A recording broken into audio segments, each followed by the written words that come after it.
আপনি ফেসবুকে সফল না হওয়ার কয়েকটি কারণ আমি আপনাদেরকে বলে দিচ্ছি। আশা করি কারণগুলোকে আপনি ফলো করলে সফল হতে পারবেন ইনশাল্লাহ।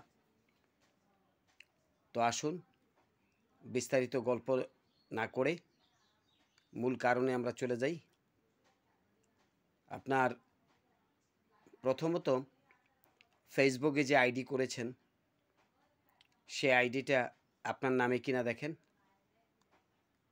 সে আইডির মধ্যে যে তথ্যগুলো দিয়েছেন সেগুলা নিতান্তই আপনার কিনা সেটা দেখেন।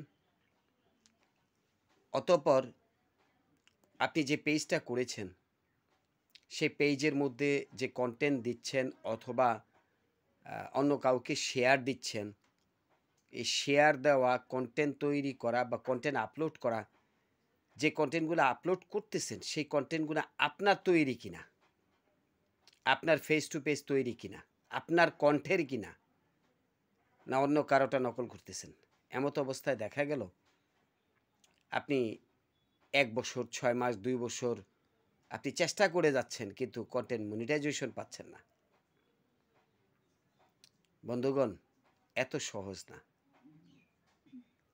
আপনাকে আপনার রুলস মানতে হবে, নিয়ম মানতে হবে, ফেসবুকের ধারা মানতে হবে। অবশ্যই ফেসবুকের ধারা মেনে আপনাকে কন্টেন্ট আপলোড করতে হবে। সেজন্য আপনাকে অবশ্যই আপনার কণ্ঠের, আপনার চেহারার, অবিকল চেহারার কন্টেন্ট তৈরি করতে হবে। আপনার কণ্ঠ নিশ্চিত দিতে হবে এবং আপনার পেজের মধ্যে ব্লগ দেওয়া অথবা ফেসবুকের নিষেধাজ্ঞার উপরে কোনো কন্টেন্ট রয়ে গেছে কিনা সেটাও দেখতে হবে।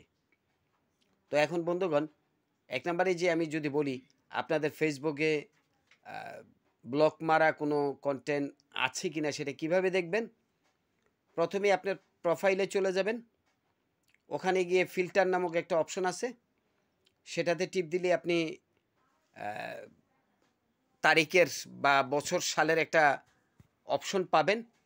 সেই অপশনে গিয়ে আপনি সাপোজ ধরেন আপনি 14 বছর আগে বা 13 বছর বা 13 সালে বা 14 সালে 15 সালে ফেসবুক খুলেছেন, বাট পেজ পেয়েছেন আপনি 20 সালে, 22 সালে, 21 সালে, যেটাই হোক। তো আপনি ওই 15 সাল থেকে শুরু করেন। 2015 সালে আপনি ফেসবুক চালু করেছেন, সে 2015 সালে আপনি ঢোকেন, ঢুকে দেখেন ওইখানে ব্লক মারা অথবা নট অ্যাভেলেবেল বলা অথবা কোম্পানি রেড সিগন্যাল দিয়ে রাখছে কিনা কোনো আপনার কন্টেন্টে। আপনি শেয়ার দিয়েছেন, যেই কন্টেন্ট শেয়ার দিয়েছেন সেই যার কন্টেন্টটা আপনি শেয়ার করলেন তার কন্টেন্টে আবার ব্লক মারা আছে কিনা এগুলা দেখেন। দেখা এগুলা বের করেন, খুঁজে খুঁজে একটা একটা করে বের করেন, একটা একটা করে মুভ ট্রাস্ট করেন বা ডিলেট করেন, মুভ ট্রাস্ট করেন বা ডিলেট করেন এবং এভাবেই আস্তে আস্তে আপনি পরিষ্কার করেন আপনার কন্টেন্টটাকে, আপনার ফেসবুকটাকে, আপনার পেজটাকে।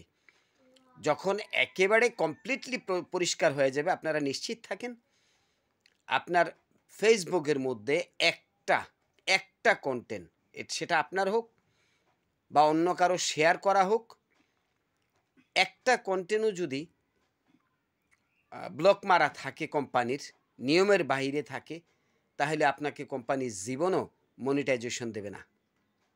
এজন্য আপনার প্রয়োজন আগে আপনার পেজটাকে নিশ্চিতভাবে পরিষ্কার করা, কোম্পানির রুলস অনুসারে আপনাকে কন্টেন্ট তৈরি করা, কোম্পানির রুলস অনুসারে আপনাকে কন্টেন্ট আপলোড করা, আপনার ভয়েস দেওয়া, আপনার ফেস দেওয়া এবং আপনার নিজের তৈরি করা কন্টেন্ট দেওয়া।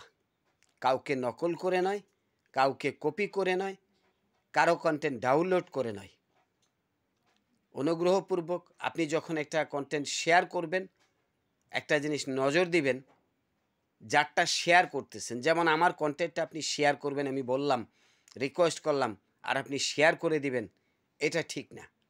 আপনি আগে আমার পেজে যাবেন, দেখবেন আমি আসলে কন্টেন্ট ক্রিয়েটর কিনা, আমি কন্টেন্ট মনিটাইজেশন পেয়েছি কিনা, বা আমি কন্টেন্টগুলা যে আপলোড করি সেগুলাতে কোনো ভেজাল আছে কিনা।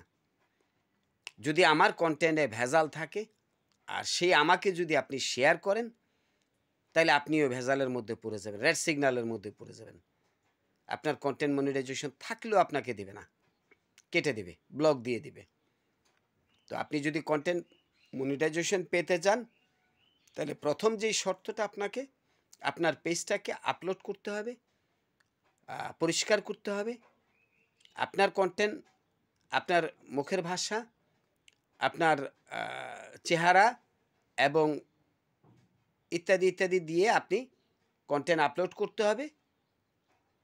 রুচিশীল সম্মত একটা কন্টেন্ট দিতে হবে, শিক্ষণীয় কন্টেন্ট দিতে হবে। ধন্যবাদ বন্ধুগণ, আজকে আর লম্বা করি না, আজকে এতটুকুই থাক। পরবর্তীতে আরেকটা পরামর্শ নিয়ে ভিডিও নিয়ে আসবো ইনশাআল্লাহ। আসসালামু আলাইকুম রহমতুল্লাহ।